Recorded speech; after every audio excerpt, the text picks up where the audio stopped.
Nowhere to go but up. Hey, it's the coach, former Bill Tyrod Taylor at the helm. They're in for a stern test against the reigning AFC North champs, the Pittsburgh Steelers. I'll be back at halftime with a look at games in progress. But first, let's get you to the land. Standing by, our guys in the booth, Brandon Godden and Charles Davis. And, Coach, we come at you from the shores of Lake Erie. EA Sports has the coverage of the NFL from First Energy Stadium here in Cleveland, Ohio.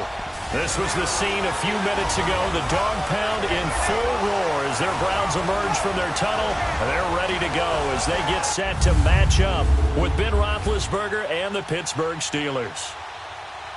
Hi again, everyone, with Charles Davis. I'm Brandon Godden. And, Charles, we look at this Browns ball club, and I don't think from what we saw down on the field before the game there's any doubt they're ready to roll.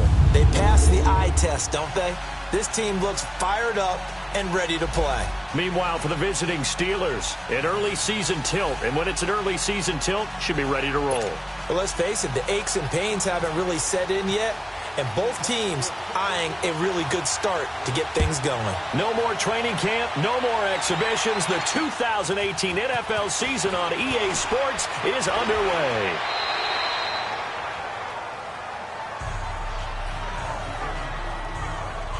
So here are the Steelers now to take over.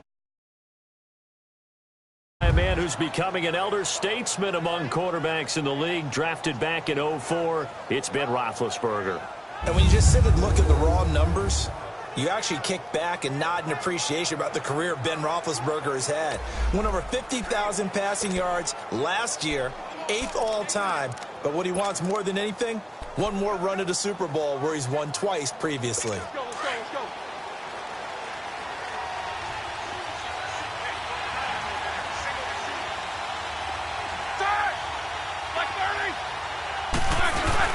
Now a play fake here on first down. This is caught by Antonio Brown. And they're going to get this one all the way out across the 45. And even 20 yards and a first down on the game's very first play. And that's the first mark on the stat sheet for the 4-time first-team All-Pro. How about this? Over 1,000 yards 6 times in his career and just 2 yards away in 2013 of being over 1,500 yards in 4 of his last 5 seasons. On first and 10, it's Roethlisberger. This is Bell on the dump-off. And he'll be brought down at the 48-yard line. 6 yards on the pickup, and it'll bring up a second down. So many times you hear today's NFL described as a space game. Get your best players into space with the football in their hands. That's why sometimes you just swing it out to your runner, get him out in the flat, and let him have a chance to make people miss an open field.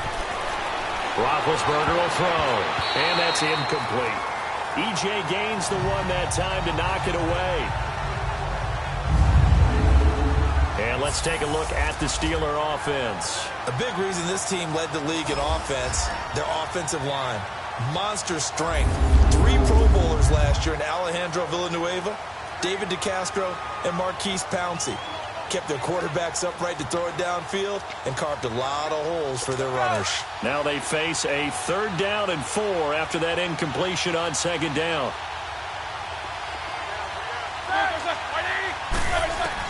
Again, these strong safeties, some people may not realize it.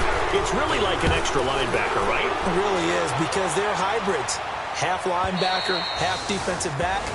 The linebacker in him on that play emerged. So here come the Browns for their first drive on offense.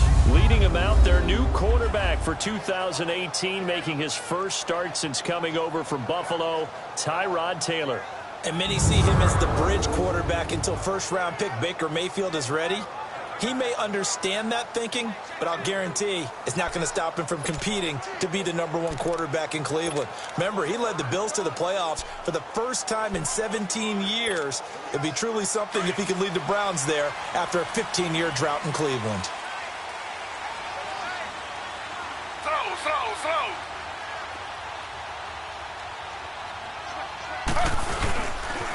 The first carry for a former 49er and also a former Buckeye. It's Carlos Hyde. Fights forward for only about a yard up to the 21. And the big boys up front in the trenches, what do you think of the O-line, Charles? I love them because this is a group that's so cohesive. They know what the man next to them is going to do at all times, and they operate as a terrific unit.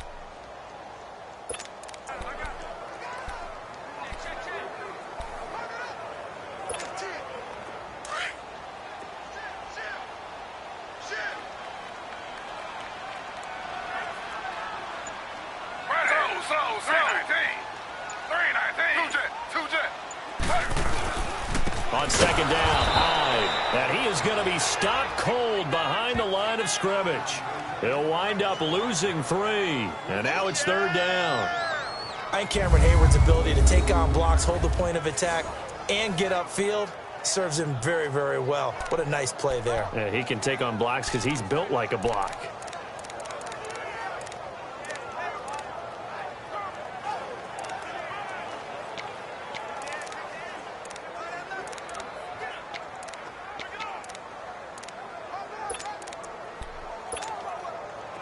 And on third down, a nickel formation here defensively.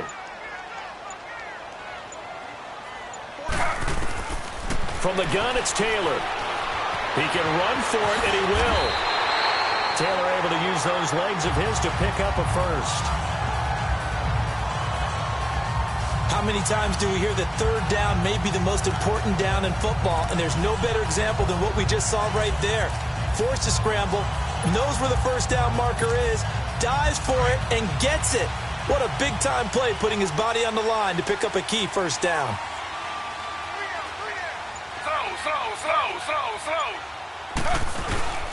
First down, a run with Hyde. And he went backwards.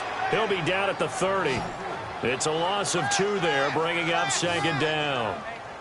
I know when I was a kid, I always got real excited when I saw those lateral-type runs.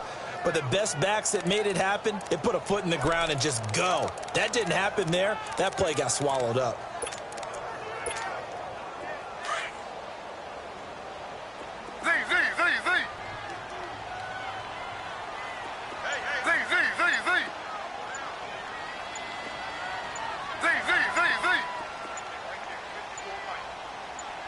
They snap it at 1. Now it's Taylor.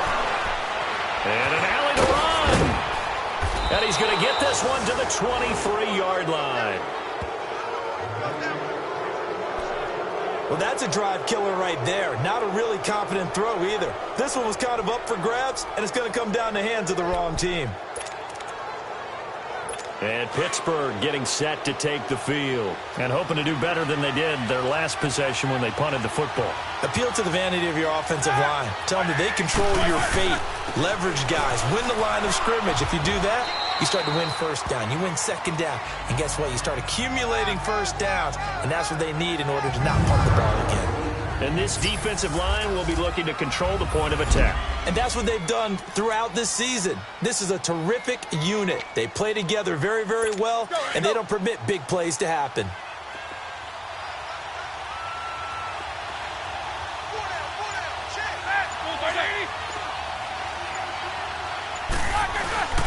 On second down, it's Bell. And just a couple yards there down to the 17. And this is a guy straight out of college. They're not going to try to groom for a year or two. They want him to produce right away. That's why they took him in the first round. They expect him to be a starter right away and a future all-pro. So they don't have any time to wait for him to come along. They want him to play right now to help this team. And you take a look at this draft class from a season ago, really it grades out as a pretty darn good class. So they have to give a lot of credit to the entire scouting organization and got a nice payoff. First catch of the new season for him, and he picks up the first. Now that's absolutely frustrating for a defender. Had a chance to get him on the ground before he got to the sideline, but what great vision and understanding where he is on the field as he headed for the marker and picked up the first down. Throwing now, Roethlisberger on first down. Nowhere to escape, and he goes down. Myles Garrett, he's the one that got to him. He takes him down for a loss of 9. Well, that's the second time he's been sacked so far in the first half, and if they have designs on having a big year, on going anywhere, they've got to find a way to keep him upright so he can throw the football.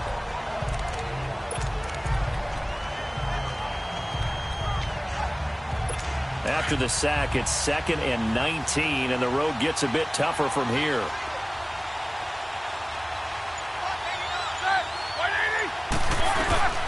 Out of the gun, it's Roethlisberger. Over the middle, it's caught by Rodgers. So a good spin move, but not a whole lot to show after as he's taken down. That catch good for 5. It's 3rd down. One of the feature points of the in route is being able to make a nice throw to the middle part of the field. And for a quarterback, that's one of the better throws and better looks that he'll get. But he has to be careful not to wait too long and let his receiver wander into some tough territory. If he's late with the ball, he can get his receiver hit and hit hard. Now Ben on 3rd and long. And this is going to be intercepted. Good positioning, and it's picked off. And a big turnover there as his guys will get the football back. Brandon, this is why golfers do their best to never count a score in their head before the ball goes in the cup. This looked like a slam dunk for points on this drive, didn't it? Instead, they throw an interception, and they're going to come away empty.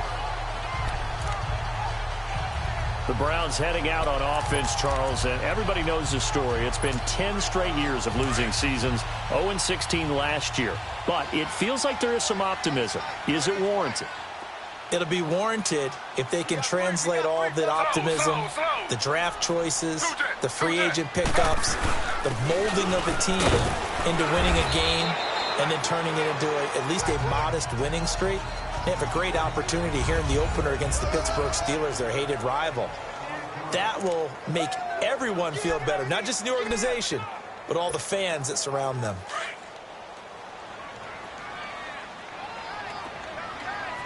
Slow. Ready. Flag 32. Flag 32. Slow. They'll give to Hyde. And he'll get it up to the 33-yard line. It's an 8-yard pickup and leads to a new set of downs. And that's a run that'll energize an offensive line. They'll take that one all day long. Fundamental breakdown by the defense. You've got to be able to make plays on the edge.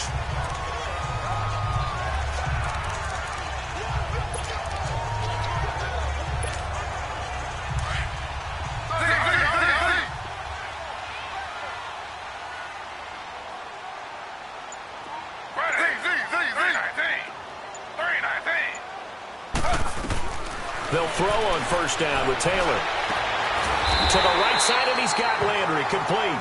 And brought down, but not before reaching the 45-yard line. That'll move the sticks for the Browns, a gain of 12.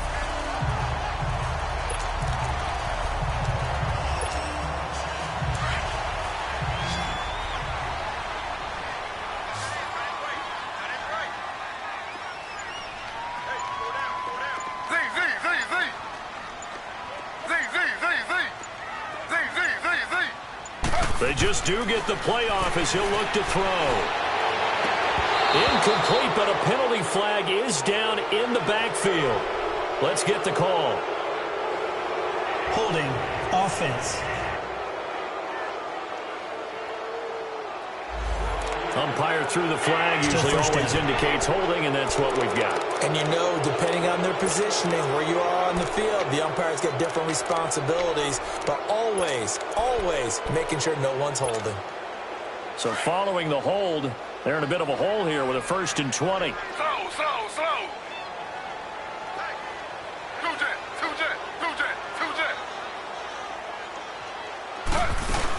They'll run it now out of the gun. And he'll be taken down at the 46-yard line. He'll wind up getting 11 on that one. And that'll make this a 2nd down. On any explosive run, you can almost feel the ground shaking, and that's from the offensive linemen creating space for their runners. I had an old coach tell me before, they always told his runners, run around the offensive line in pregame. Get used to the ground shaking so you don't trip and fall when it happens in a game. And they went for a big play through the air on 2nd down. Couldn't connect. Now it's 3rd. I like the play call. Roll him out. Give him a chance to run it or throw it. In this situation, he decided to fling it, but couldn't find his man open. After an incomplete pass on 2nd down, that'll leave him trying to convert on 3rd and 9. from the shotgun. It's Taylor. Open receiver, that's David Njoku. And he'll get it down to the 47 here. They get 7 there, but it brings up 4th. So much about offense is what you call hidden yardage. You know, you throw the ball to someone, they catch it, and then they... And that's blocked. The Steelers get it. It's picked up, and this is a live ball, remember. And they are going to take possession of the football at the 27-yard line. And with points at an extreme premium here in a 0-0 game, that could be a big special teams play right there. That's an advantage play. Someone create an advantage for their team, give them an opportunity, and special teams is usually a terrific starting point for that. Blocking the punt, now they've given themselves a chance and have seized momentum.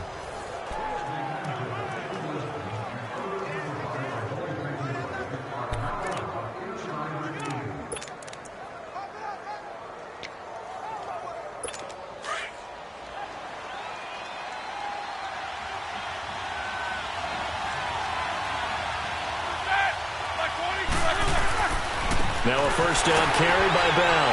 Down to the 25. 2 yards on the pickup there. It'll be 2nd and 8. One thing to keep in mind, partner, especially in the second half, when you've got a running back of this size, of these dimensions, I can just tell you, attrition does set in for a defense because you're excited about hitting him in the first half. Maybe not so much in the second half, and some of these shorter gains turn into bigger runs later. Now Roethlisberger going to hand to Bell. Oh, and now he bowls him over. It'll be a gain of 5, but still about 3 yards shy of the first down marker, and now it's 3rd down. And that was a good run. This was only one of 9 guys to go over 1,000 yards in 2017, and I think you can't let him run wild here. What do you think, 100 yards, the measuring stick? Always. That is the threshold. You want to keep him under that if you want to play good defense. The Steelers on 3rd down. Just 1 for 3 thus far. God, it's Roethlisberger. Goes underneath for Bell. And he picks up the first down yardage as he takes this one down to the 15. Now after the completion, we're going to get a timeout, an injured player. Boy, not what you want to see in quarter 1 of the new year. We'll be back.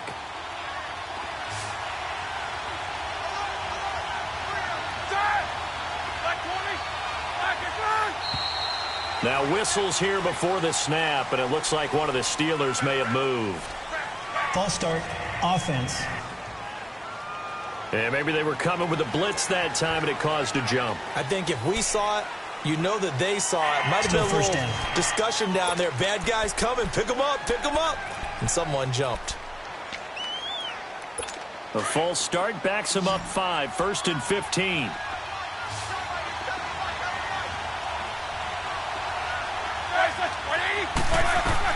Here's Roethlisberger to throw.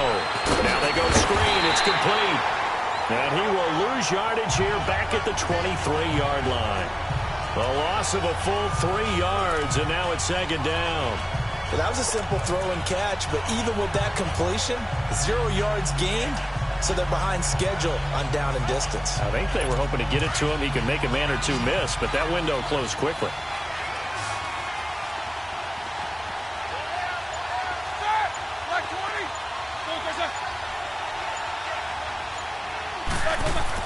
On 2nd down, Roethlisberger over the middle, hauled in by Smith-Schuster. It's a pickup of 12, and that'll set up a 3rd down. And that's one of his advantages of a passer, is it not? With his height, setting back there in the pocket, firing it over the middle, he can really see everything clearly. It is, and I know that other quarterbacks get it done different ways, all right? You don't have to be his height to make a great play. But what he does is he takes away having to make those slide steps in the pocket to find angles to throw the ball through. He just throws right over the top of it. Got his man. It's caught for a Steelers touchdown. As his guys are in for 6, and the Steelers have taken a first-quarter lead. Chris Boswell now for the extra point.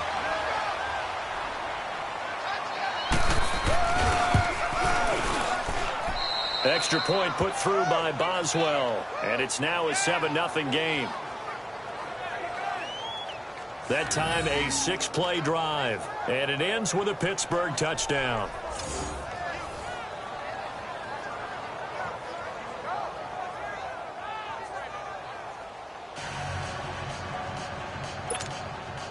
Boswell on now to kick this one away. And this will be a touchback as that sails over the end line. Heading out as the Cleveland offense now as they get set to take over here.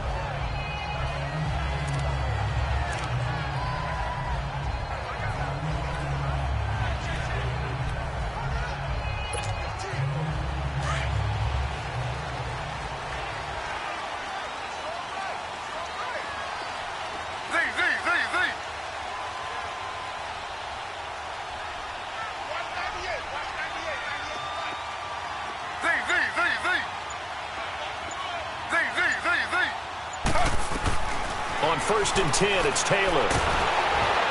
Oh, the ball comes out on the hit, but they'll say it's incomplete. It's always a battle. Who's going to win on 1st down, the offense or the defense? Let's face it, if you've got the ball, 4 yards or more on 1st down is what you're aiming for. They tried to throw for it there. Nice effort to knock Galvin away and bring up 2nd down. An incomplete pass leads to 2nd and 10 from the 25.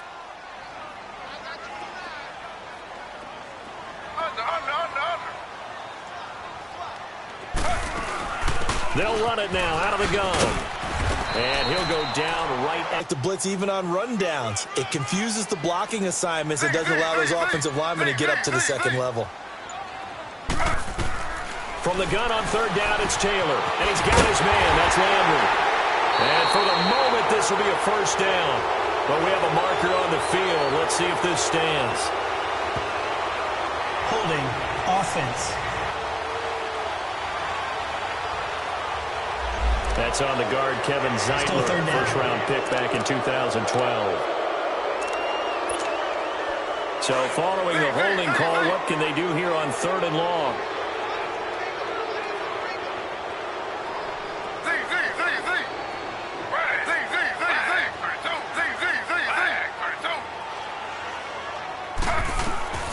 Out of the gun, it's Taylor, escaping the pressure right. He's going to run, but he's got a long way to go. Give him 8 yards that time on the scramble, and now 4th down. Well, it's not going to be a 1st down, but that's a nice job of picking up yardage on 3rd and long. Sometimes you just have to take what the defense gives you, and in this case, it wasn't enough to pick up the 1st down. Back with Charles Davis, I'm Brandon Gaudin. Here's Britton Colquitt now. And remember, he had his first punt blocked.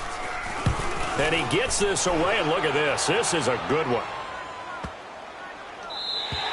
And this one hits at the 1, continues on into the end zone for a touchback. Tyrod Taylor now gears up to lead his offense again. He has not had the start to this game that he envisions here in the 2nd quarter. He's struggling a little bit. But, hey, they're in the lead right now. So kind of what's going on in his head, do you think, Charles? I think that's what he has to keep in mind. Winning the ball game is not going the way he wants in terms of his own play. But, oh, yeah, that's right, winning the ball game. So don't press. Don't try and do things outside of what's going on right now. Don't try to increase your game or get yourself right. Just make sure you continue to lead your ball club and keep them moving in the right direction. Well, they've got that lead so far. 1 interception for him, no touchdown passes. That one good for 14 yards and a Steeler first. And defensively, they were in zone coverage there. Do you have to be a little careful? You're losing playing against a good quarterback like he is to not play too much zone? Yeah, you have to be careful about how much time you're giving up. I think it's a good point you just brought up. So maybe if you still want to play zone, you go to a zone blitz scheme. And you can drop anyone out of your defensive front. Defensive end, defensive tackle. It doesn't matter. You just exchange someone to bring more pressure towards the quarterback and still try and cover downfield. And he'll get this up to about the 40.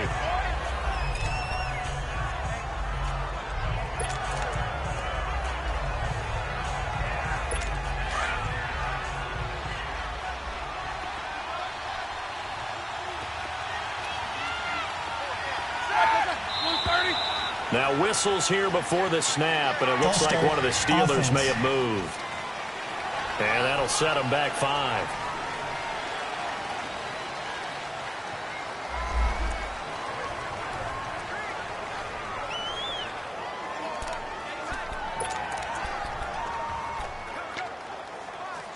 The false start hurts him there a bit, backs him up to 2nd and 9.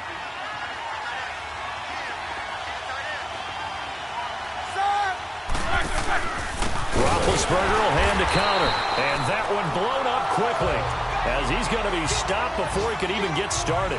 So he loses 3 yards there. Now 3rd down. I know the scouting report on him is that he doesn't possess the eye discipline to be an elite linebacker. And what that means is his ability to read, react, and make a play. But on that one, he looked like one of those guys. Roethlisberger. And that is incomplete. Didn't have a receiver open downfield, and as it turned out, couldn't even find his outlet man because of the coverage. It was way too tight, unable to find anyone open. Barry on to punt as he gets this one away. It'll be just an 18-yard punt, and the Browns will take over 1st and 10. Here's Josh Gordon as he heads back out there now. You better believe that he's well aware he has 0 catches right now, and they're losing, so he's probably a little hungry. And you know the guys on defense are aware as well, and they're really excited he has no catches, but they're also worried because a lot of times that's like the ticking time bomb. The longer you hold him down, when he finally explodes. And the pressure will get to him. He goes down. Now there is a flag on the play, but this looks like holding on the offense.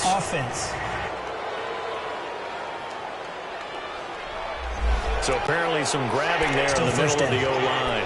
I've often wondered why that doesn't happen more often for guys that play center. Having to snap the ball and then trying to get your hands into the proper position, that's difficult to do. He got caught that time. They're backed up here with a 1st and 20 now after the holding penalty. From the gun, Taylor. And he fires one incomplete. And that's one he's got to be happy to have back. There wasn't a hole open in the zone. You'd have to think on early downs like that 1st down there, need to be a little bit more careful. Yeah, fortunately for him, got a couple more downs to play with.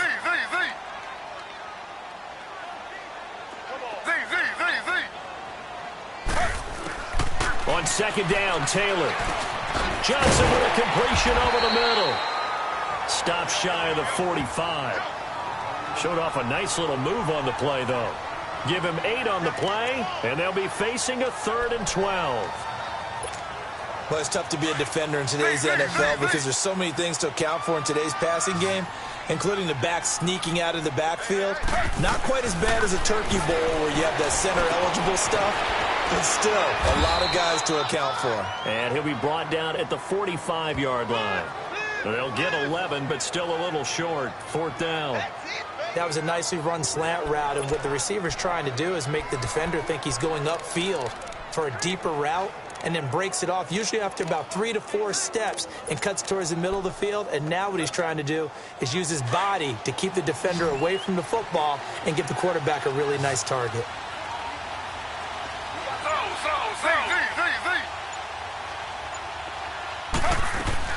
They're going on 4th down. It's Taylor. That's to his running back. Complete. Past the 20. Wow, 1st and goal, and defensively all they can do is shake their heads. Not only did they allow the conversion, but a big play as well.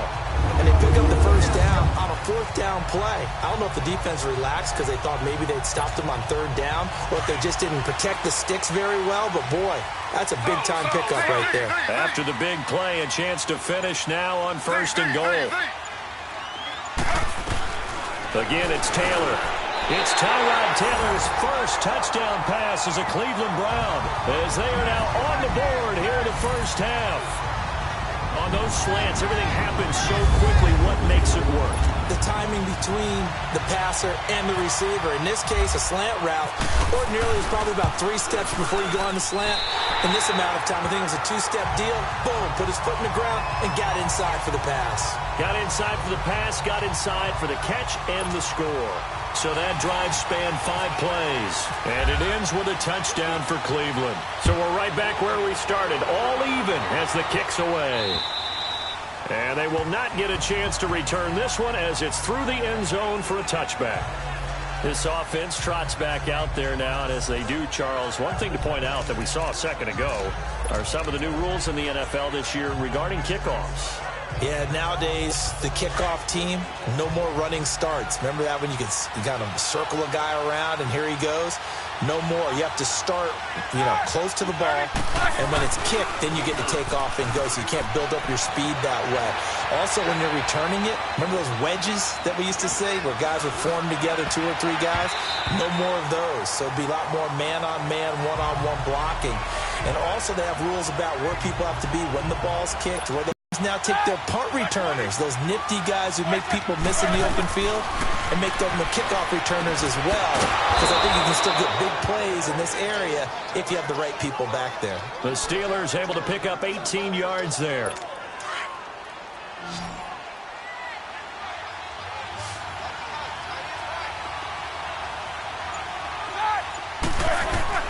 On first down, it's Roethlisberger.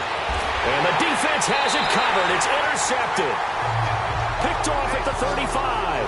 And his guys are going to take over at the 34-yard line. And that's now the second time he's picked off a pass here in the first half alone. Again, another great read defensively. And you just see him get in the right position to make the play and get his guys the football back.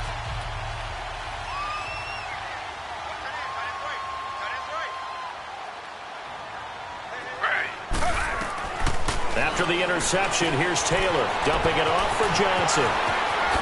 Good move by Duke. And he's brought down after a good gain. 23 yards on the play. Right after the turnover, they come out throwing. And that means it's a sudden change situation. We used to practice it on defense. Sudden change, get out there, stop the offense. But you typically run out there a little bit unsettled. I think that's why he came right out throwing the football, hoping to catch him off balance. And he did. It's a short one here, complete to the tight end. And the stop here will come at the 38-yard line. 5 yards on the catch there, brings up second down. One thing you're hoping for when you run drag routes, you're able to hit a receiver in stride, and he can pick up a lot of yardage after the catch. But in this situation, the defense was effective, able to stop him before he could get a good head of steam going. And he'll be brought down, losing yardage back at the 40. This will be a 2-yard loss on the play, and that'll bring up a third down.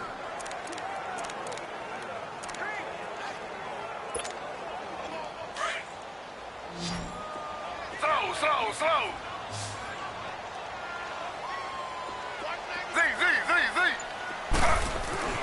Taylor will throw again.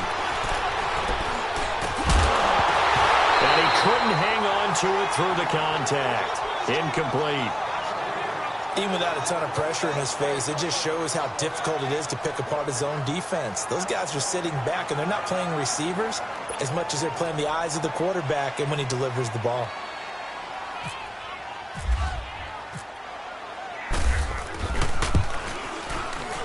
And this is good from 57 yards out. That was bombs away right there. These kickers now, it's like we take them for granted. Kicks like that used to be such a big deal, and now you just expect them to make it. Yeah, you're exactly right, and we shouldn't take them for granted, but I have a theory about it. You want to hear it? Yep. They are more athletic now than ever before. Talk about kickers. Trace their backgrounds, trace their histories. You'll find that they were big-time athletes all along, but their kicking was so prevalent that we made them specialists. Well, and now those 50-plus yarders seem easy for some reason. Big Ben and the Steelers with a 1st and 10 at their own 25-yard line. It's Connor as they stay on the ground. And he will lose yardage and be backed up to the 24. It's a loss of a yard there, and now second down. That didn't appear to be a run blitz. He just darted in once he saw the run develop. That appeared to be a case of see ball, get ball.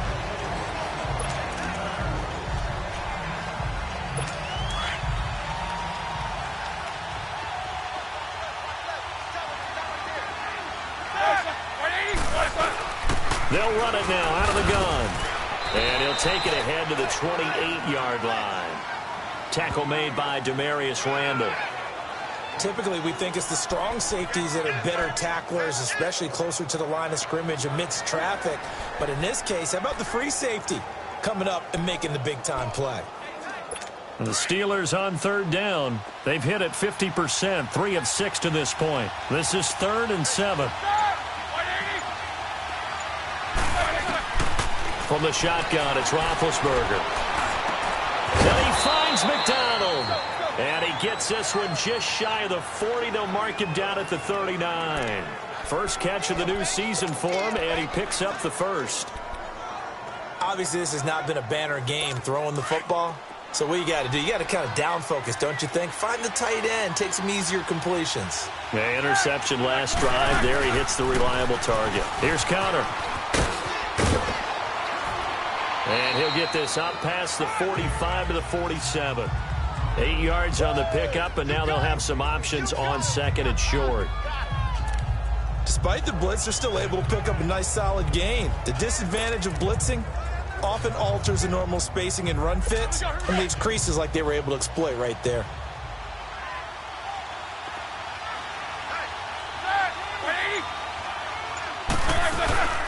They'll run it now out of the gun. And nothing doing. He's immediately taken down at the line of scrimmage. He got maybe a half yard at most, but officially they'll be left with a 3rd and 2. And the Steelers on 3rd down. They've hit 4 of 7. Here it's 3rd and 2. Now Roethlisberger. Open man, Smith-Schuster, it's complete. And he has the first down yardage before they bring him down right at the 45. He had their lone TD earlier. Now he's got a first down. This has to go down as one of the simpler routes in the playbook, but oh so effective. Nice completion there. Keeps the sticks moving. They'll run it now out of the gun. And he's going to be met at about the 43. Give him a couple on the carry there. 2nd and 8. They tried a quick hitter inside, but that one was swallowed up because what they're hoping, those big defensive linemen will take the bait and move laterally and open up a crease that they can run through. Didn't happen on that play. Now Roethlisberger to throw on 2nd down. He's got his man on the crossing route. And he gets this inside the 35-yard line. 11 more yards there, and this methodical drive continues. Well, clearly one of his advantages as a passer is his height. Sit back in the pocket, fired over the middle. That makes things tougher defensively, doesn't it? It really does, because your goal is to move the quarterback off his initial spot when he gets his drop back completed. But when you have that type of height, he can stay in there if he's willing to take the hits and just fire over the top, which saves him time and actually completes a play a little bit quicker than it normally does for a quarterback who has to slide and find open space to throw.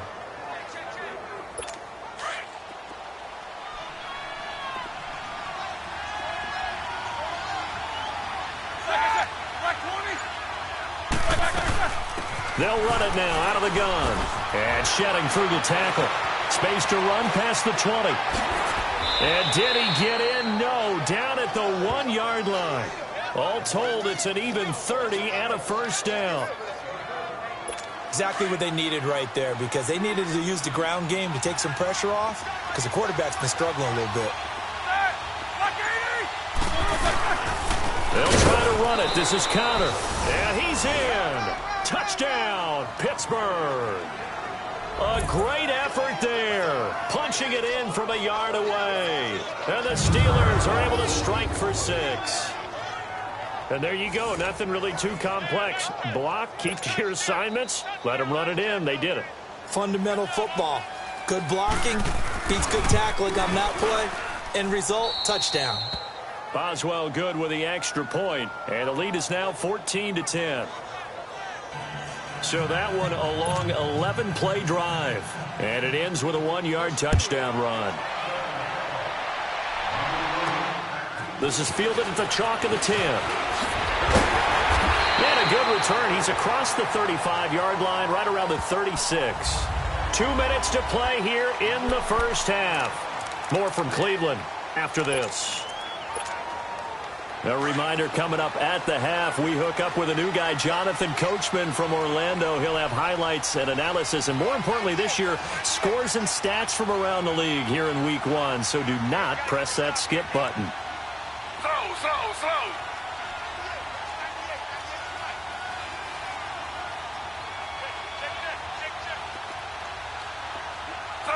Slow.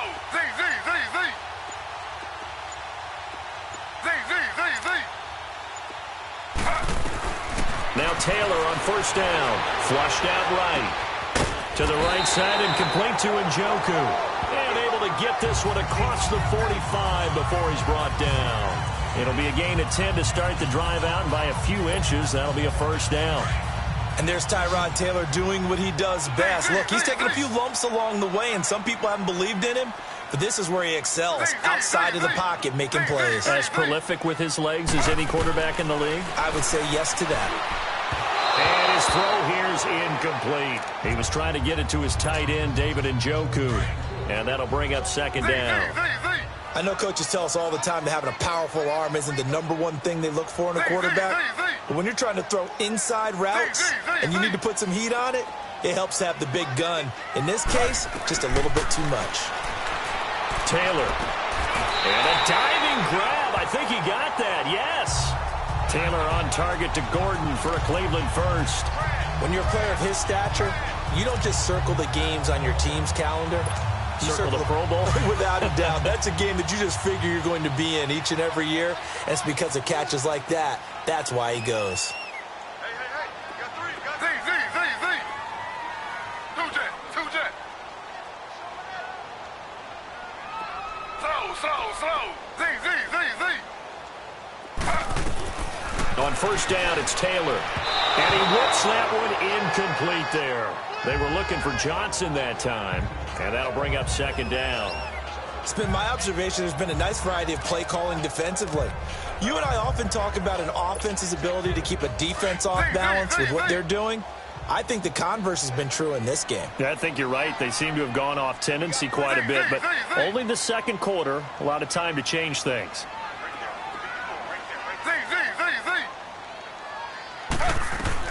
Second and 10, it's Taylor again.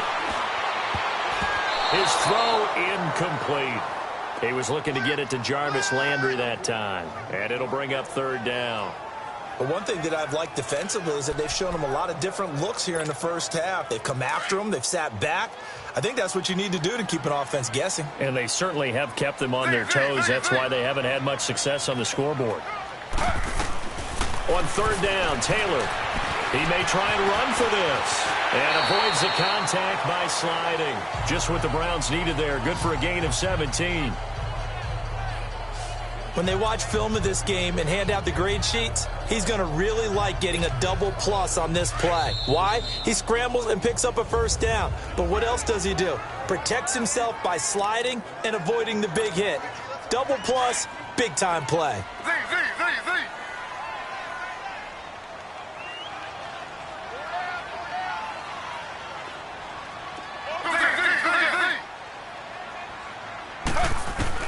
Throwing now, Taylor on first down. Flush to his right. And he'll be hit as he releases it, and that'll fall incomplete. I think he had to unload that one before he wanted to. He was right up in his grill. I think he was a dentist there without a license, don't you? Just not enough time for the play to develop. Just lucky it wasn't a fumble, really. Taylor incomplete on first down. Here's second and 10. Slow.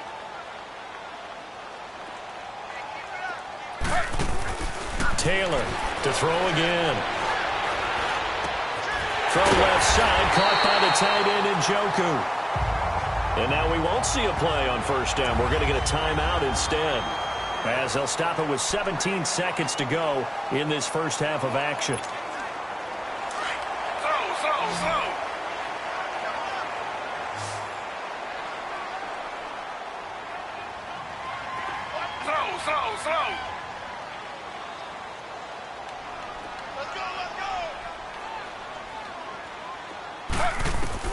They'll throw on first down with Taylor. Now he'll dump it underneath to his running back, complete. And he's going to be taken down here with a penalty flag on the field. Holding offense. So apparently some grabbing of the jersey there on the O-line. Yeah, just look in the interior, and that's where the penalty occurred.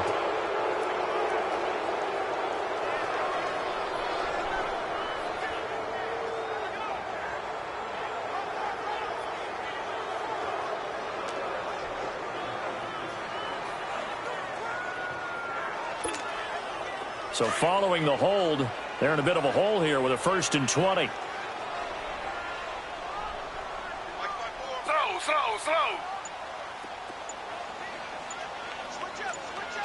Slow. Slow. Following the penalty, it's Johnson. And he'll go down here at the 12-yard line. Give him 10 out call.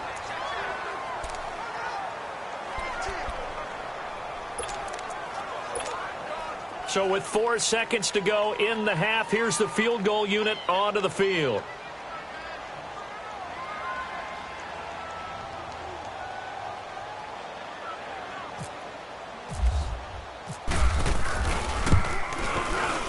And Gonzalez puts this one through. And the lead is down to 1 now at 14-13. So they're still down, but they are able to salvage 3 here heading into the lockers. This is what you work on from the beginning of training camp. Heading into the half, put some points on the board. No matter what the score says at that point, you've accomplished what you set out to do. So we've reached halftime here on opening weekend. As we'll check in for the first time with the newest member of our Madden family, it's Jonathan Coachman with our EA Sports Halftime Report. Take it away, Coach. All right, Brandon, thanks very much. And welcome back to football, everybody. We've got a full slate of 16 games here to start the new season. So let's take our first trip around the NFL. We'll begin with an AFC clash up in the Northeast. Baltimore playing host to Buffalo. And it's the Ravens out in front as that game moves towards halftime. The Ravens trying to start the season right and is looking good so far at home. From there, we head to the Big Easy to check on the Saints at home in the Superdome. And they've got the lead in their matchup with the Tampa Bay Bucks. The Saints looking to get to 1-0, and they've got the lead in front of their home faithful. Finally, let's get to Indianapolis to check on the Colts at home at Lucas Oil Stadium. And for the moment, they find themselves trailing the visiting Cincinnati Bengals. The Bengals looking to get their season off on the right foot. They've got the lead on the road. In the game you've been watching, it was Ben Roethlisberger who led the way. All right, we will save the Week 1 highlights and apparently get right back to the action here in the third. We'll see if Week 1 fatigue becomes any kind of... And, oh, that is going to be a safety.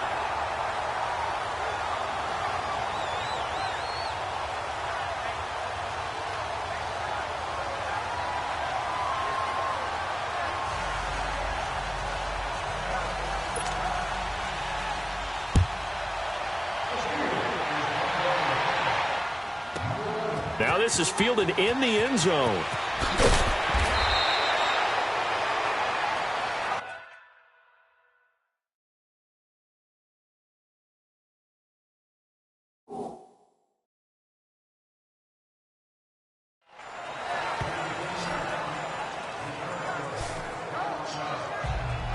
Here's the Browns offense now getting set to start off this third quarter. They have the lead. Now they'll be looking to extend that lead.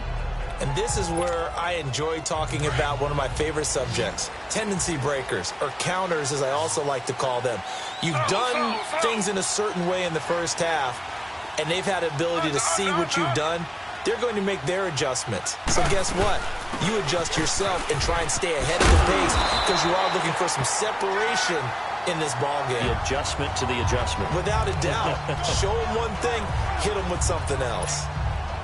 They'd love to just strike back with a touchdown right here, and if it's a long play, so be it. But the main goal, get a couple of first downs, run some plays, run some clock, allow their defense to get a chance to catch their breath, settle down, and relax a little bit after they just gave up a score. Again, it's Johnson, and he's able to get out to the 32, brought down there. And, oh, Johnson dinged up a bit. Still down. Hopefully nothing serious. Hate to see this. Week 1 of the season. We'll be back.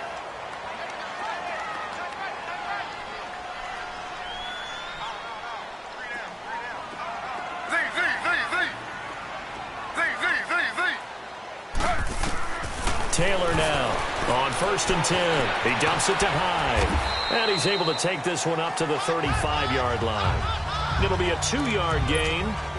And it'll be a second down. And we see another pitch and catch there to the running back. This position just continues to evolve. They become just as critical to the passing attack is a lot of receivers, tight ends, because their ability to make people miss in the open field can really generate big plays for an offense. Here's Taylor. It's a loss of 4. Now 3rd down.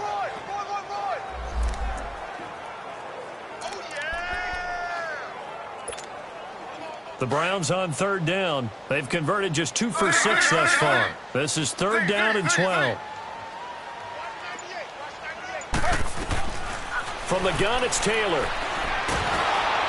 And the Steeler pressure too much here. He's going down. T.J. Watt in there to drop him 2 plays in a row, and it'll be 4th down. You never want to give up a sack. From the O-line's perspective, they hate it for several reasons, especially because they felt like they let little brother down back there in the pocket. Oh, no doubt. They have a ton of pride, and they go into every job wanting to keep that guy clean. They want that uniform with no grass stains, no dirt, nothing on it, but it's really, really difficult. You're talking about some terrific athletes who are trying to put him on the ground. Time for the Steelers offense now to get set for their first possession of half number 2. They were able to get the stop defensively. Now a chance to turn that into points on the offensive end. Can you imagine what the grease board looks like at the half? Because tell me. That's exactly what they printed up. Stop them on defense, get the ball back for our offense, and go downfield and score some points. Now, the last part remains to be seen, but they got the first part done very well. Do people use grease boards, or you mean the magic marker boards? Yeah, those two.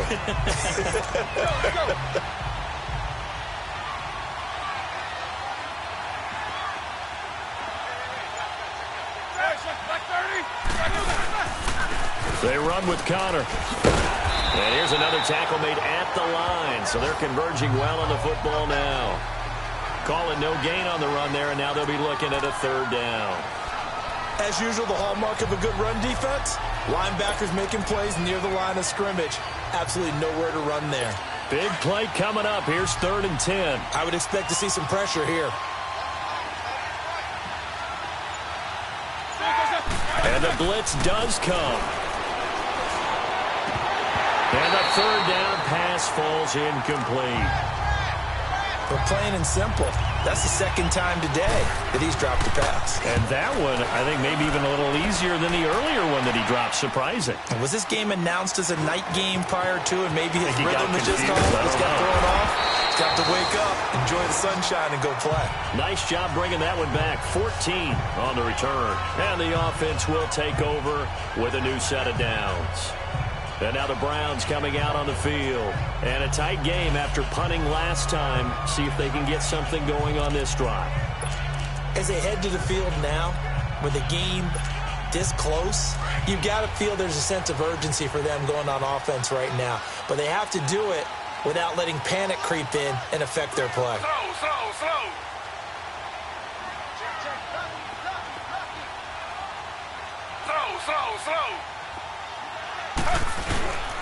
Here's Hyde as they begin on the ground. And he'll get this up only to about the 33.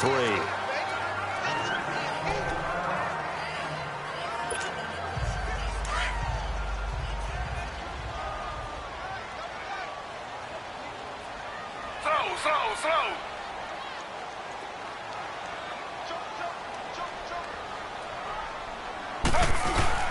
They run it again with Hyde. 8 yards on the pickup there, and it moves the sticks. Running lanes were at a premium in the first half, but he's able to find some room there, and he's hoping that that's a precursor of a big second half.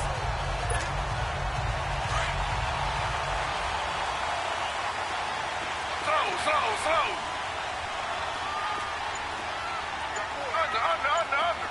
Under. They'll run it now out of the gun. And he's going to bull his way forward to the 48. It's a 6-yard gain on the ground, and that'll make it 2nd and 4. Sometimes with the running game, you've just got to stick with it. Look, it's the 3rd quarter, no time to panic. But that also doesn't mean you just do it the same way you've been doing it the entire ball game. Maybe change up some blocking assignments or run a few different plays, but stay with the overall essence of the running game. Now they'll throw with Taylor. Over the middle and into the hands of his receiver, Landry. And he'll be brought down at the 45-yard line. A couple of recent pickups. Taylor finding Landry for the Cleveland first down. I think it all came together there. In-breaking route, drove it with excellent pace. Money throw right there to move the sticks.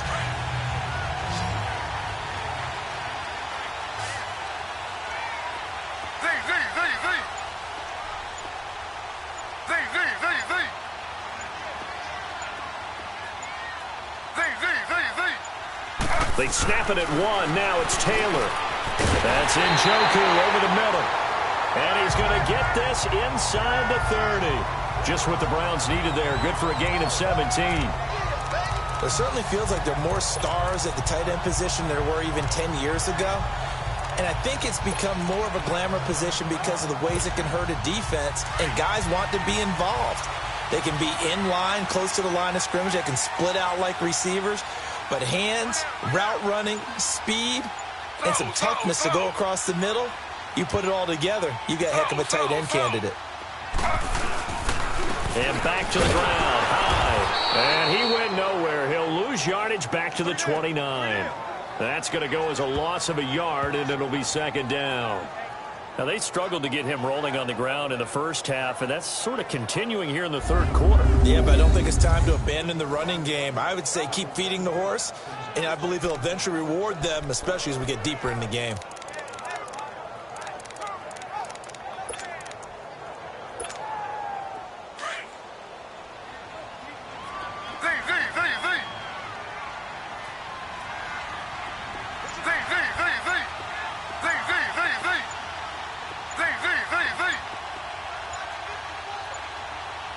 They just do get the playoff as he'll look to throw. And he rifles it complete, caught by Landry. And he'll be a couple yards shy of the red zone here at the 22-yard line. 8 yards on the completion, but now they face third down.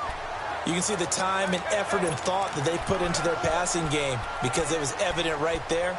It looks like a simple pitch and catch, but you and I both know that they have planned for this and worked hard to make it happen. The Browns on third down. Black.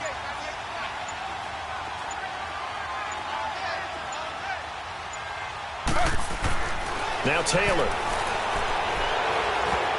That's incomplete, but there is a flag down, so hang on. A big call coming on third down. Holding offense.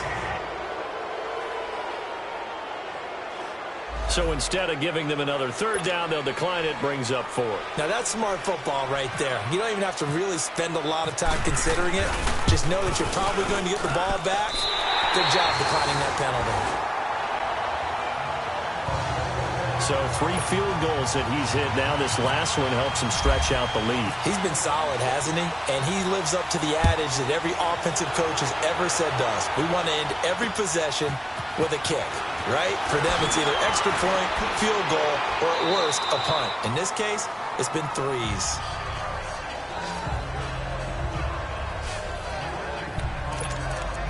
And the Steelers set to take the field. They punted last time they had it. What steps, Charles, you think they have to take to make sure they don't do that again? Well, let's just go to the football 101, the trade expression 101. Win first down. Make 5, 6, 7 yards on first down and make it a 2nd and 3, second and manageable. Keep accumulating first downs that way. Keep moving the football. You don't want to get behind the sticks because then the defense has the advantage. He continues to struggle to find a crease to break off a big one and might need to just put that aside and just try and ram his way forward and get what he can.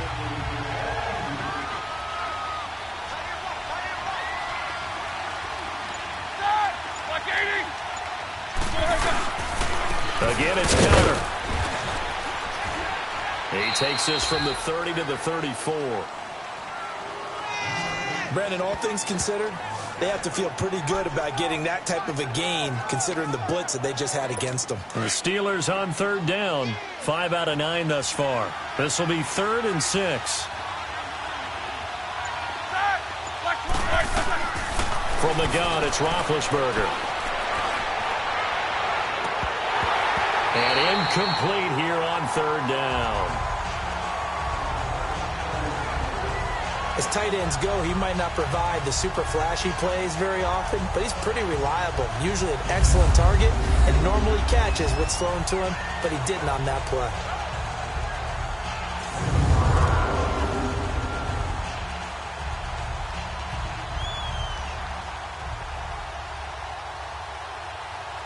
Here's Jordan Berry now, as he'll punt it away for the 4th time today.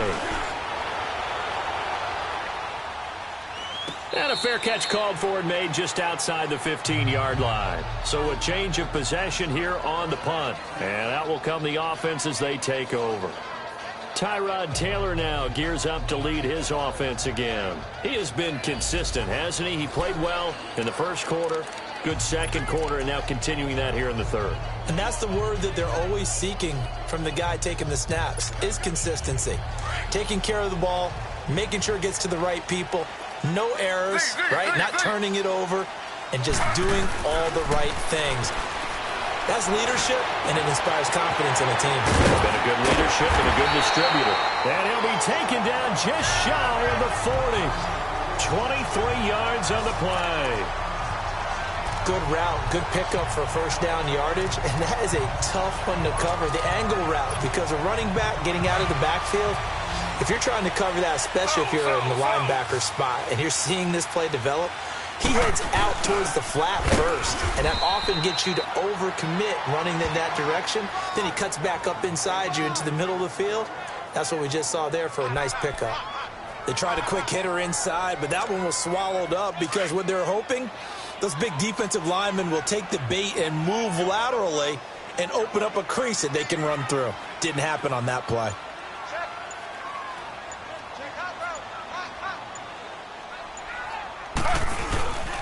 Attempt carry for Hyde. And they'll lose a yard that time, and that's going to lead to a 3rd down. I like the strategy. Extra tight ends, extra beef. They want to run the football, but that means they probably want to run it inside. If you get strung out on the perimeter, you're in peril. Yeah, we saw the result, negative yardage. The Browns on 3rd down. They've struggled to the tune of 2 for 8 so far. This is 3rd and 10.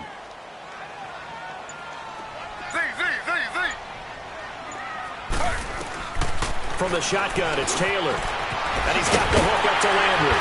And he'll be taken down, but not before he gets into enemy territory. The Browns passing game finding its stride. They've got another first down. They like going to him in the slot. He catches another one. I think this comes under the heading of, until they stop him, why not go back to it? He has something going really well. Great working relationship with the guy throwing the ball, and they keep making the connection.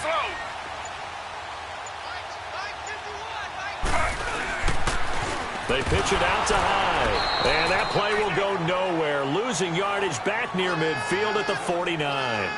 It's a loss of a yard there, and now 2nd down. It's a tough one right there. He ran right into the teeth of the blitz as the linebacker was freed up in order to stuff that one for a loss. I think quarterbacks got to see that. Got to find a way to audible into something a little more advantageous.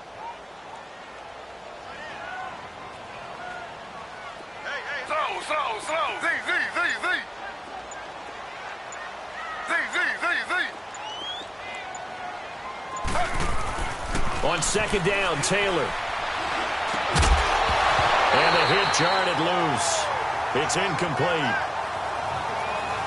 Anytime a defense can sit back in a zone like that, it tends to create a lot of congestion in the middle of the field. Makes it very hard to slot one in. Looked like I-4 at rush hour in your hometown of Orlando, Florida. An absolute mess. An incomplete pass on that last play, and that means they'll need to come up with something here on 3rd down.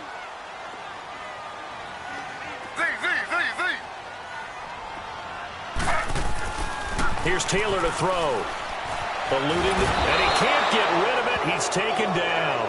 T.J. Watt in there to get him his 2nd sack now of the afternoon. No doubt that's a very good play defensively right there, because you've always got to be aware that he can take off and make a big play with his legs. How about the way they were able to contain him? That also tells me the coverage was excellent downfield. Colquitt on to kick as he sends it away. And no return on this one as the fair catch is signaled for and taken. It's just a 32-yard punt with no return. And the Steelers will go on offense here, 1st and 10. Pittsburgh's offense now heading back out onto the field. These guys had to punt their last possession, and that's become too familiar of a refrain. Too many of these drives just wound up going nowhere. Well, you know how in baseball when the pitcher gets a base hit? And he's taken down. This will be a Brown sack. Jamie Collins coming hard on the blitz. He dumps him for a loss of 8. Now, we talk about players blitzing all the time. I often laugh and sometimes call it just straight-ahead pursuit. What a running start right back to the backfield for him. Yeah, really a chance to get up there and stop him. No, I mean, that's really, really difficult. You're asking a whole lot anyway, but when he gets that kind of a start and comes through clean, oftentimes the advantage. We're back now here in Cleveland. It's the Steelers with the football, but trailing here as we get going in quarter number 4.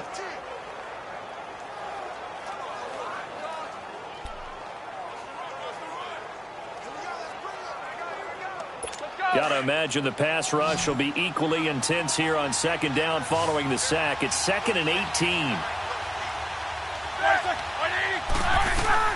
Out of the gun, it's Roethlisberger. Man open left side is Brown. 8 yards on the completion, but now they face 3rd down. He decided to run a hitch route. It really helps to have a guy who can turn it loose. And, boy, he rifled one in there on that one. Not much run after catch, but it worked really well.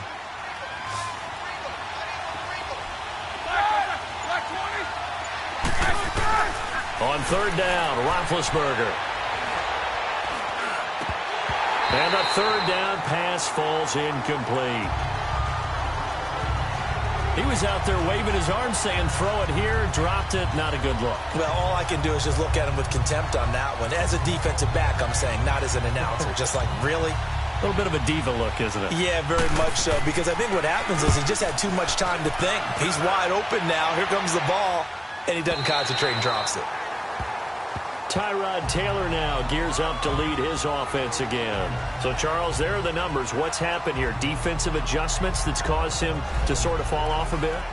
I think so. That has to happen. You've got to make some changes because in the first half, they were pretty effective. But the second part is sometimes when you're doing really well, you get off your game a little bit. You get off the gas a little. You're like, okay, we've got this thing. And that's not necessarily the case. Maybe right now, someone just needs to tell a joke in the huddle, loosen things up, and get their big guy going again. Under. Two jet. They start the drive with Hyde. And able to get this one across the 45 before he's brought down. That'll move the sticks for the Browns, a gain of 12. Well, Brandon, pace comes into play now because they've got the advantage. They've got the football, but they've got to be very careful about what speed they're going to play. You know, my music teacher back in New Paltz, Mrs. Bythema Bagley, used to say, don't go prestissimo when you really want to go largo. And what she meant by that is don't go too fast when you really want to go at a nice, slow, deliberate pace. I am speechless. I am without speech. Just week 1, but already plenty of intrigue with the games going on, and this one no different as we come up on a 1st and 10. Now it's Taylor. And he bats it away, and it falls down incomplete.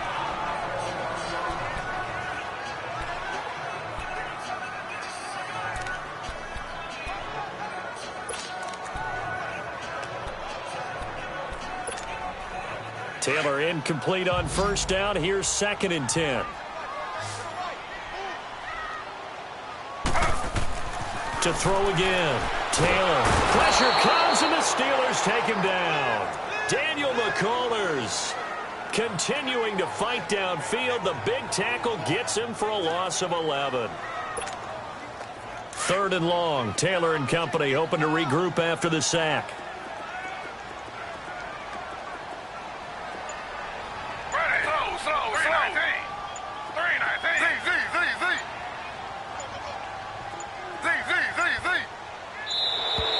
And the play clock is going to run out here. They're in no hurry to get a play off. Delay of game, offense. And that'll be accepted, of course, and that moves him back 5.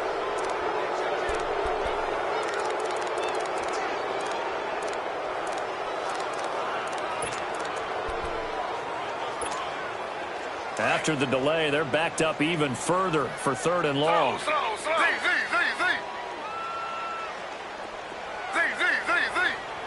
Ready. Flag 32. Out of the gun, it's Taylor. And this one is incomplete.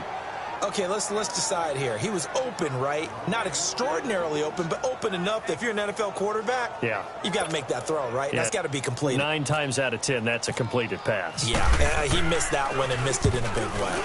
And this is away. It's a high kick, and he got all of it. And this will hit just beyond the goal line as it's into the end zone for a touchback. And Pittsburgh getting set to take the field.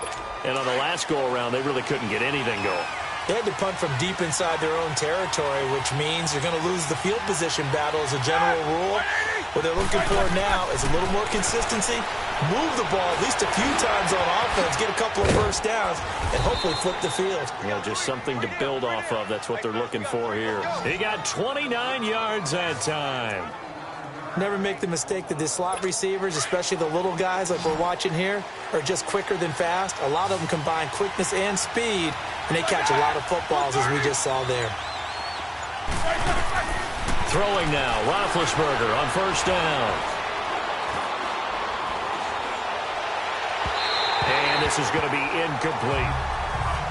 All right, that one fell incomplete there, but the best quarterbacks, they'll miss on 40% of their throws somewhere in that neighborhood, similar to a great hitter in baseball who's going to fail 7 out of 10 times and still have a great year. In this case, you want perfection, but way better that it hits the ground instead of going to an opposite color jersey. 2nd and 10 now. It's Roethlisberger. And they get to him with the pressure as Roethlisberger goes down. Carl Davis breaking through to get him for a loss of 7. The amount of sacks that they've absorbed in this game is absolutely extraordinary. Let's just face it. This offensive line, flat out, cannot handle this pass rush. It's been demonstrated time and time again. Now Ben on 3rd and long. And Big Ben intercepted a 3rd time. Picked off at the 39. And his guys are going to take over at the 39-yard line. And that gives him now 3 interceptions in the game. Well, someone's locked into what they're trying to get done in the passing game. When was the last time we had someone get 3 in a contest? 2011, wasn't it? Kurt Coleman? Oh, yeah, that's then right. With the Eagles? That's right. Then with the Eagles, and I believe it's against Washington and Rex Grossman. That's correct. Good starting field position for them as they come up 1st and 10. Slow. Check 88. Hey, alert 3. 36. Check 3.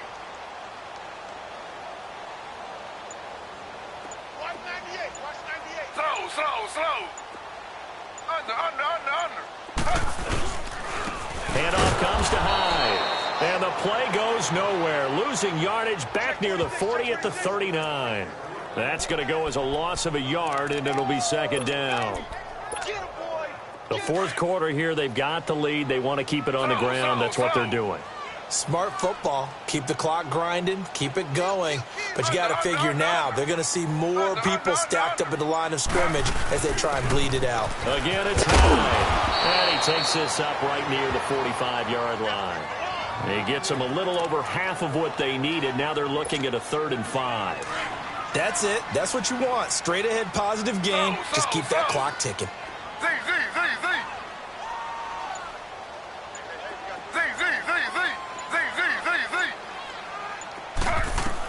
From the gun on 3rd down, it's Taylor. Escaping the pressure right. He can run for it, and he will.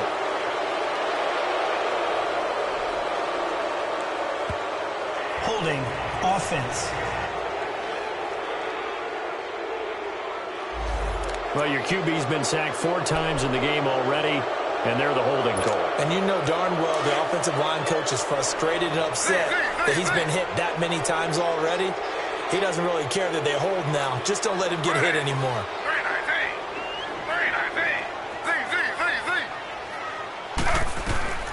3rd and long, it's Taylor. And this is going to be incomplete. Those passes out that far wide always make you hold your breath a little bit. Felt like it was in the air for a while. What it does is allows a defender to gain some ground, come from a long distance, and have a chance to affect the pass.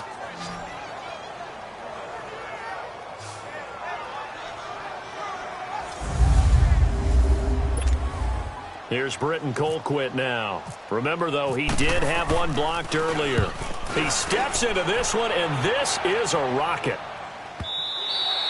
And that'll hit in the end zone. Much too much leg there. That'll be a touchback. Getting set to go again, Ben Roethlisberger heading back out there. And the interception that ended their previous drive, that might be one we look back on and say that was the turning point of this game. Hey, partner, guess what? There's still time for a few more turning points in this ball game. They're only one score down. Yeah, true. I mean, we could have some twists and turns. Stay tuned. No gain there on the completion. 2nd and 10. An ex-teammate used to tell me all the time, I hate experienced quarterbacks because no matter what, you really can't hide what you're doing. And I think that right there, he knew right away where the blitz was coming from, where his primary guy was going to be, and he ended up going to a secondary target for a nice game. I was just going to ask you, that wasn't the primary target. He's so good at that, isn't he? I think he knew right away that he wasn't going to get to his primary guy. I think he read that as soon as he got to the line of scrimmage, knew where the pressure was going to come from, and said, I know how to beat that, and that's what he did. One thing I think that's safe to say defensively, the tackling's been really good. And because of that, it's been very, very hard for them to move the ball because you're not getting the benefits of run after catch. They're tackling them almost on the spot. That means you have to run extra plays, harder to move it.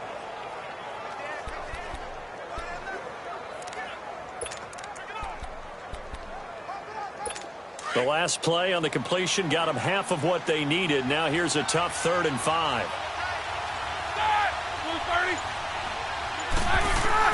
From the shotgun, it's Roethlisberger.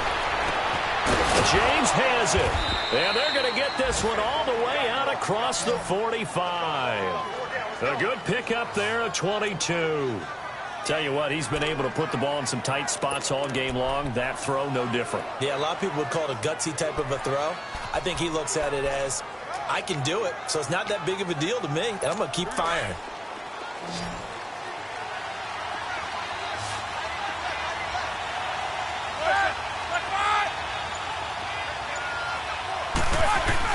On 1st down, it's Roethlisberger. And his pass is intercepted for the 4th time today. Picked off right around the 43. And the return stops at the 39-yard line. And give him now 4 interceptions in this game. That's only the 3rd time this has been done since the year 2000. I think that tells you how much better teams have gotten at throwing the football. Because if you go all the way back to 1960, 12 times before that, there have been guys who've gotten 4 interceptions or more in a game. I mean, most recently, since 2000, Delta O'Neal and D'Angelo Hall. And now Cleveland geared up to take the field. And right now these guys, they're shuffling a little bit, maybe doubting, because 3 straight drives have ended with them punting the football away. Yeah, so you start pointing fingers at each other a little bit, asking a lot of questions. What are you seeing? What are you getting? Maybe trying to narrow down your playbook a little bit and maybe get simpler rather than more complex in order to try and fashion together a drive. After the interception, here's Taylor out to the flat for Hyde. Escapes the defender. A good play there as the Browns strike for 16 and a 1st down. Well, it may seem a little unorthodox to some people. Got the lead, 4th quarter, yet he's still firing away. I think he believes that's the best way to go ahead and win the game. Yeah, a lot of coaches say, let's just run the football, be conservative. He's sticking to his game plan. No, that is his game, and that's what they're going to ride. They'll throw on 1st down to Taylor. He couldn't quite hold it. Got hit. Ball pops out. Incomplete. That would have been a great catch, but it's real difficult to hold on to it because it was contested all the way. Would have been a great play if he'd been able to haul that one in.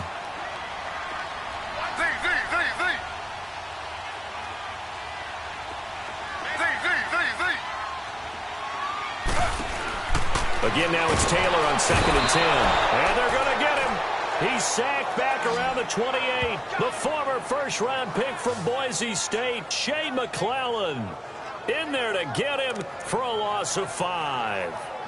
Man, he got in there so quickly, Charles. What could the offense have done to adjust and account for that? But what you're hoping is that you figure out and you see and get a clue that maybe there's going to be some pressure coming at you, and you change the blocking schemes.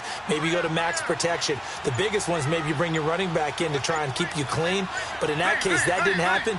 Zero accountability, and a sack resulted.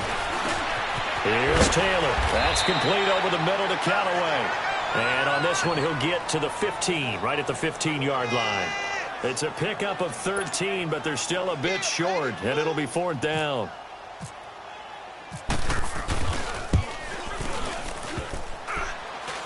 And that hits off the left upright, and it caroms away, no good. And this score will stay right where it is. So points so crucial in a tight game like this, but this kick off the goalpost, and that'll keep the score right where it is. Yeah, it wouldn't have made this a 2-score game, but any cushion this late definitely would have helped. Now they need to ask their defense for another stop, and that's going to require... And they get to him with the pressure as Roethlisberger goes down. Emmanuel Ogbah. He's the one that got to him. He takes him down for a loss of 9. Brandon, if I'm an offensive coordinator and I see an all-out rush like that, I file it away because I'm going to use their aggressiveness against them as this game goes on. I'm going to hit them with a screen soon. They go play action with Roethlisberger. Oh, the pressure too great, and he goes down once more. Larry Ogunjobi in there to get him, and this pass rush strong now. That sacks on back-to-back plays. So, Brandon, we've sat in with a lot of coaches, and when they talk about things they want to accomplish offensively, I'm not sure that sack and sack are on their play sheet. On the give, this is their fullback. And not much there as he gets it up to about the 5-yard line. Just a gain of 2 there, and it's going to bring up a 4th down. Well, big man with ball met bigger man on the other side of the line. A really nice play for the defense. He'll take it at the 42. 12 yards on the return that time. And the Browns have a short field in front of them now as they take over 1st and 10. And now Cleveland geared up to take the field. And they have to feel like they missed on an opportunity for points last time when they couldn't connect on that short field goal try. And no doubt about it, because they were counting on those points. In today's NFL, let's face it, that's really a chip shot, right? That's anything inside 40. Yeah, they're counting on that going through the post. But we've seen it happen to teams before. Some of the best kickers in the world can miss kicks like that. Can they come back now and redeem themselves? Now Taylor on 1st down. Got his man complete over the middle. That's Gordon. And he's brought down. That's good for a Cleveland 1st down, an 11-yard pickup. I got the sense that the defense created a little momentum for them there, didn't they? Did their job, forced the punt. Now, nice start to the drive. Offense has to do their part. Yeah, they certainly do, but what a great start for them. They got to go thank the guys on D.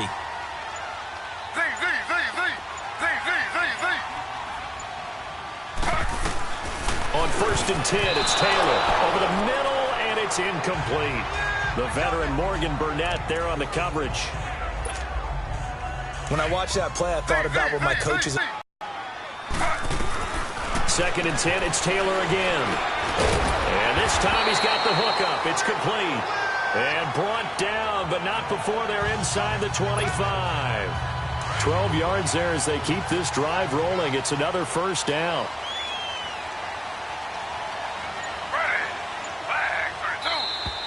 Time for a break. We're back to see what happens after this.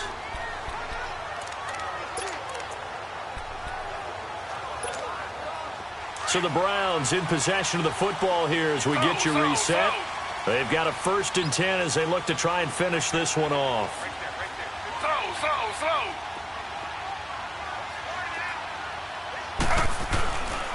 Now high. And he'll be taken down near the 20 at the 21. And now we'll see a timeout used on defense as they stop it right out of the break with 1:57 to go in the ballgame.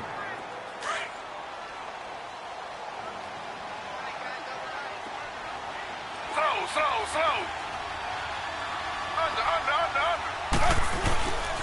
Another tote for the afternoon workhorse. It's high. And whistles, and we're going to have another stoppage of play as they call the timeout on defense with 1:53 left.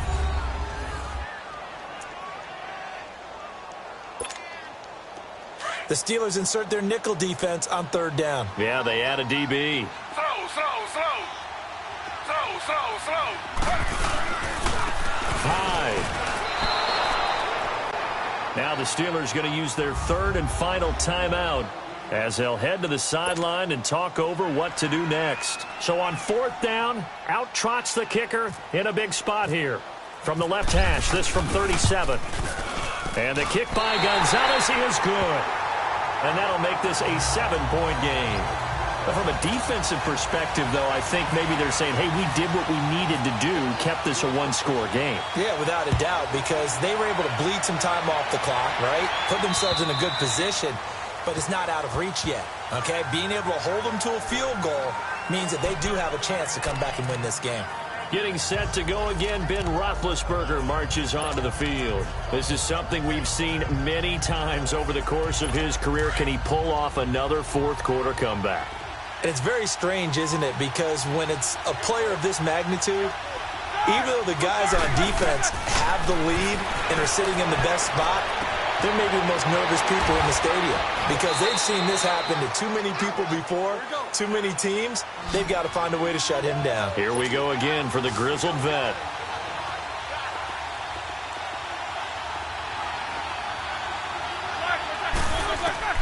He'll look to throw. He's going to flip one out here to his running back. And he works it to the 30-yard line here, right at the 30. They'll give him a yard on the play, and that'll make it 2nd down. They'll look to throw. And his throw is incomplete. 3rd and long coming up. Defensively, you pressure the quarterback or drape all over the passing lane? Yes, that's exactly what you do. It's both because they're not mutually exclusive. They may have been at one time in football, but not anymore. You want to have that pressure. If you have a big-time pass rusher, send him after the quarterback, and then make sure you blanket the field. In need of a conversion on 3rd down. They had the big play to start the drive. Not much sense. Back to throw. He gets it to Brown, complete. And down inside the 15, shy of the 10. The passing game in rhythm right now for Pittsburgh. There's another 1st down. Now whistles here before the snap, and it looks like one of the Steelers may have moved. False start, offense. The crowd's not doing that O-line any favors. Home field advantage is really kicking in, making it very difficult for them to hear the snap count. A false start backs him up 5, 1st and 15.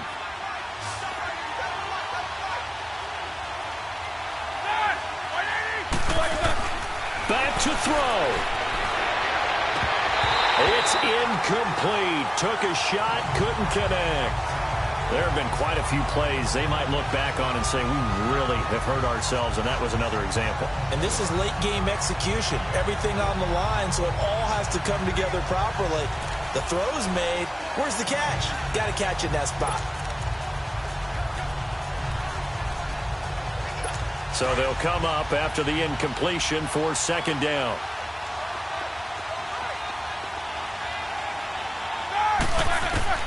He's back to throw.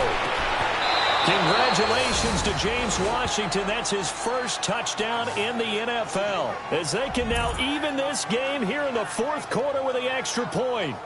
So getting the big touchdown they needed late in the 4th. Now what do? You conservative and just tie it up? No, I think you put your practice into game situation. Go as fast as possible. You already have your play call ready to go. Go for 2 and decide it right now. A very important extra point there, up and good. That game's gone final, by the way, down in New Orleans. The gap's getting wider there. The Saints have scored again. Drew Brees, he was the story there with 4 touchdown passes. This is taken just shy of the 10 here. And he's up across the 25 and down at the 28-yard line. The Browns offense heading back out to take possession. They have a little bit of time here to get into field goal range. Not much. A tie game, you don't want to do anything crazy, right? I agree with you on that one. Risk reward, okay? If you go for it, what is the absolute reward on this? But the risk is probably greater. Run the clock out, get to overtime, and try and win it there. All right, we'll see if they do just that. Taylor will throw. Flushed out right. And he gets this up across the 35 before he's out of bounds. He'll get 8 on the scramble there. It'll be second and a couple.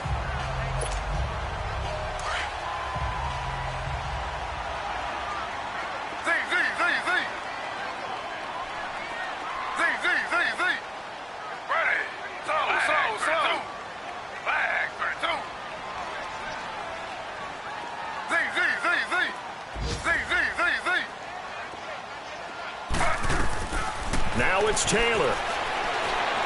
And that is incomplete. 16 seconds now on the clock. David Njoku was the intended receiver, and it's 3rd and short. So he's unable to complete it there, and just not the game that you would expect from him. He's been off the mark really start to finish. Yeah, it makes you wonder what exactly is going on. Is he a little bit dinged up here, or is he just off just by a bit? Maybe he can get it back in this situation. He'll need to. Taylor to throw.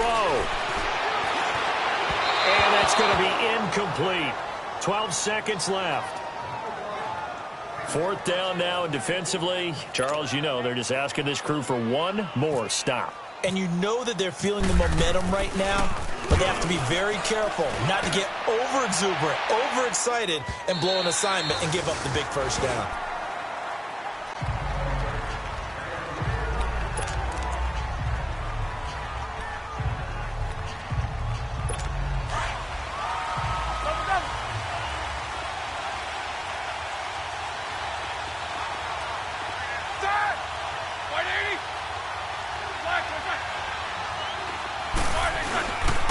Now it's counter. And he's going to lose yardage here. Back to his own 18.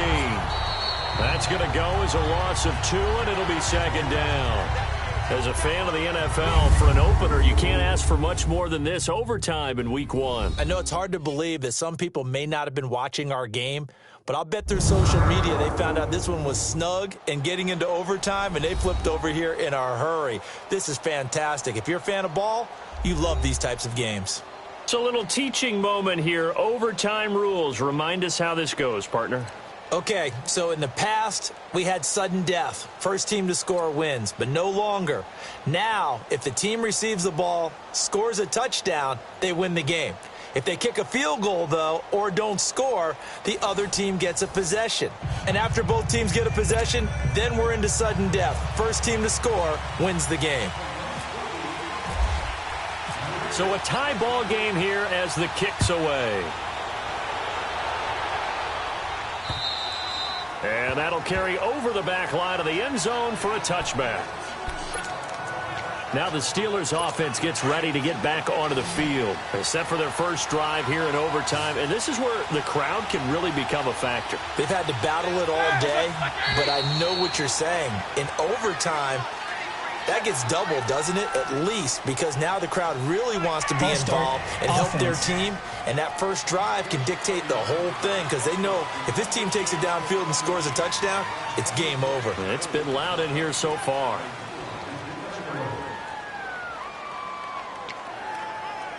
The false start backs him up 5, 1st and 15.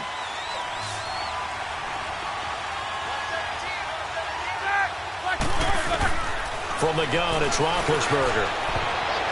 And that time almost intercepted. That would have changed things here in overtime, but instead, 2nd down.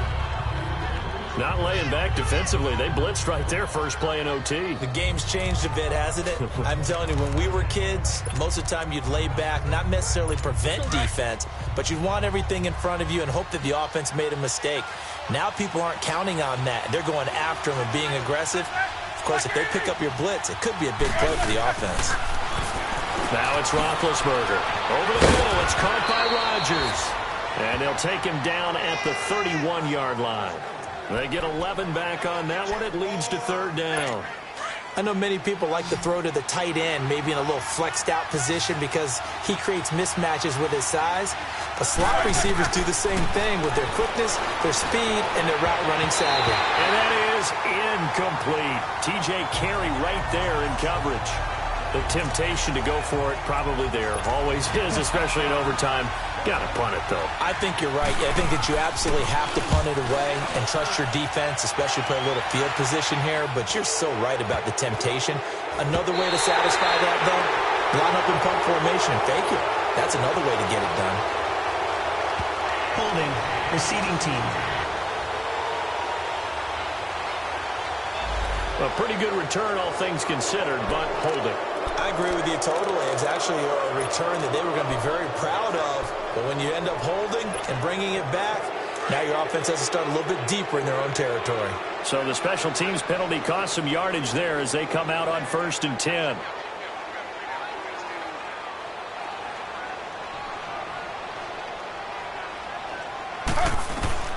First throw in overtime now for Taylor. He dumps it to Hyde. And he's taken down, but not before he gets this into enemy territory across the 40. A really nice gain of 25 yards.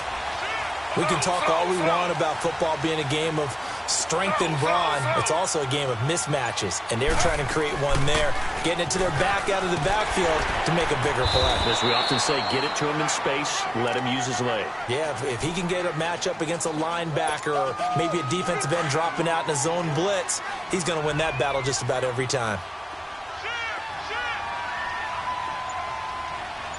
Slow.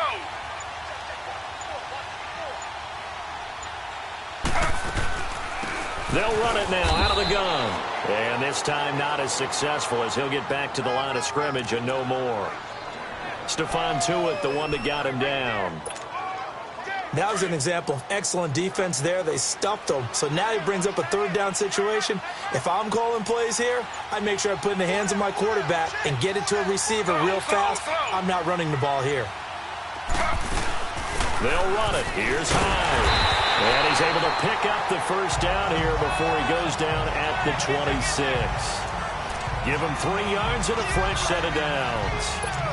There are a lot of different formulas to winning football, but one constant over the years, winning on 3rd down. That pickup there was big because they had struggled throughout this one. Now whistles come in. We're going to get a timeout here by the offense. They'll be left with just 1 remaining here in OT.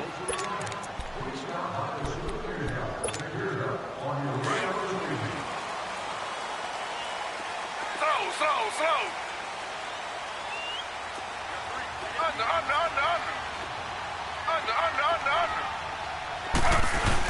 They're going to run this with a tight end. And he's going to take this down to about the 17.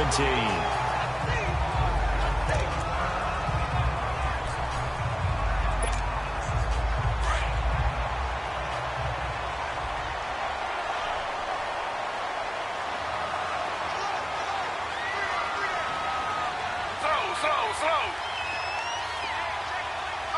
Under. Here's Hyde. And he's brought down just outside of the 10 at the 11. It'll go as a gain of 6 that time, and it moves the chains as well. And I know you, with every carry, especially in overtime, you're just saying, if you're that ball carrier, hold on to the football. Hold on to it, protect it, but not necessarily settling because you're trying to get to the end zone. You're trying to end the game right here. And I know the defensive guys poking, clawing, raking, trying to knock the ball free and protect their end zone. Yeah, like you alluded to, especially this part of the field. And they will take a knee here.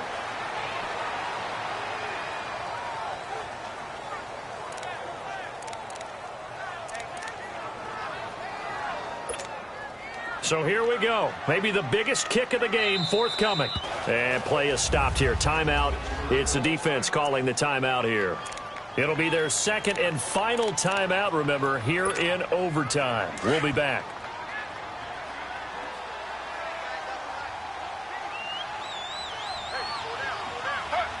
And they take a knee.